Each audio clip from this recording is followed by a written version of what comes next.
Going ಅಂದ್ರೆ ಬೆಳಗಾವಿಯಿಂದ ಬೆಂಗಳೂರು ಹೋಗ್ತಾರ, ಅದಕ್ಕೆ ಔಟ್ ಗೋಯಿಂಗ್ ಅಂತ ಹೇಳಿ. ನಾಳೆಗೆ ಶಿಫ್ಟ್ ಆಗ್ತಾರಲ್ಲ, ಔಟ್ ಗೋಯಿಂಗ್ ಇಲ್ಲಿಂದ ಅಲ್ಲಿ ಅಂತ ಹೇಳಿದ್ರು. ಹಂಗೆ ಅದೇ ಕರೆಕ್ಟ್ ಹೇಳೋದು. ನಾಳೆ ಹೋಗ್ತಾರೆ ಬೆಳಗಾವಿಯಿಂದ ಬೆಂಗಳೂರಿಗೆ ಔಟ್ ಗೋಯಿಂಗ್. ಇಲ್ಲಿಂದ ಸಿಎಂ ಶಿಫ್ಟ್ ಆಗಿ ಅಲ್ಲಿ ಹೋಗ್ತಾರೆ ಅಂತಾರೆ.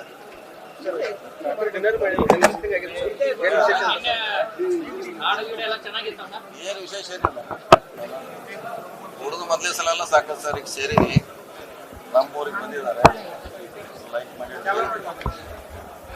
ಗೃಹಲಕ್ಷ್ಮಿ ವಿಚಾರವಾಗಿ ವಿರೋಧ ಪಕ್ಷ ಸಾಕಷ್ಟು ಮಾಡ್ತಾ ಇದೆ. ಸರ್ಕಾರದಲ್ಲಿ ಯಾವುದು ಕೂಡ ಎಲ್ಲ ವಿಳಂಬ ಆಗುತ್ತೆ. ಎಲ್ಲ ಇಲಾಖೆಯಲ್ಲೇ ಪೇಮೆಂಟ್ 1 ವರ್ಷ 2 ವರ್ಷ ವಿಳಂಬ ಆಗಿದೆ. ಅದು ಬಹುಶಃ 4 ತಿಂಗಳು 5 ತಿಂಗಳು ಡಿಲೇ ಆಗಿದೆ.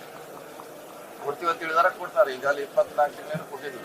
ಹೆಬ್ಬಾಳ್ಕರ್ ಅವರು ಹೇಳ್ತಾ ಇರೋದು ಹಣಕಾಸು ಇಲಾಖೆಯಿಂದಾನೇ ಬಿಡುಗಡೆ ಆಗಿರ್ಲಿಲ್ಲ, ಆ ಹಣ ದುರ್ಬಳಕೆ ಆಗಿಲ್ಲ. ದುರ್ಬಳಕೆ ಆಗುವಂತ ಪ್ರಶ್ನೆ ಇಲ್ಲ. ಯಾಕಂದ್ರೆ ನೇರವಾಗಿ ಅವ್ರ ಖಾತೆಗೆ ಹೋಗುದಿಲ್ಲ. ದುರ್ಬಳಕೆ ಅನ್ನೋ ಪ್ರಶ್ನೆ ಇಲ್ಲ. ಎದಕ್ರೆ ಏನಾಗಿದ್ರೆ ನೇರವಾಗಿ ಅವ್ರ ಖಾತೆಗೆ ಹೋಗುದಿಲ್ಲ. ಇದರಲ್ಲಿ ಅವ್ಯವಹಾರ ಪ್ರಶ್ನೆ ಬರುತ್ತದೆ. ಸದನಕ್ಕೆ ಒಬ್ಬ ಸಚಿವರಾಗಿ ಸುಳ್ಳು ಮಾಹಿತಿ ಕೊಟ್ಟಿರೋ ಸರಿಯಲ್ಲ ಅಂತ ವಿಜೇಂದ್ರ ಅವರ ಏನು ಮಾಹಿತಿ ಕೊಟ್ಟಿಲ್ಲ. ಅವರು ಕೊಟ್ಟಿರಬಹುದು ಈ ತರ ಹೆಚ್ಚಂತ. ಅವ್ರು ಹೇಳಿದ ತಿಂಗಳ ಮ್ಯಾಚ್ ಆಗಿಲ್ಲ ಅಷ್ಟೇ. 24 ತಿಂಗಳು ಕೊಟ್ಟಿದ್ದಾರೆ. ಕೊಡ್ತೀವಿ, ಮುಂದೆ ಕೂಡ ಕೊಡ್ತೀವಿ. ಹಣಕಾಸು ಇಲಾಖೆಗೆ ಫೈಲ್ ಹೋದ್ರೆ ಫಾಲೋ ಅಪ್ ಮಾಡಬೇಕು. ಅದನ್ನ ಫಾಲೋ ಮಾಡುವಂತ ಕೆಲಸದಲ್ಲಿ ಹೆಬ್ಬಾಳ್ಕರ್ ಅವರು ವಿಫಲ ಹಾಗೇನಿಲ್ಲ. ಅವ್ರ ದುಡ್ಡು ಯಾವಾಗ ರೆಡಿ ಆದ್ರೆ ಅವ್ರು ನಮ್ಗೆ ಕೊಟ್ಟೆ ಕೊಡ್ತಾರೆ. ಹಾಗಾದ್ರೆ ಫಾಲೋ ಅಪ್ ಮಾಡೋ ಅವಶ್ಯಕತೆ ಇಲ್ಲ. ದುಡ್ಡು ಬಂದಾಗ ಕೊಟ್ಟೆ ಕೊಡ್ತಾರೆ.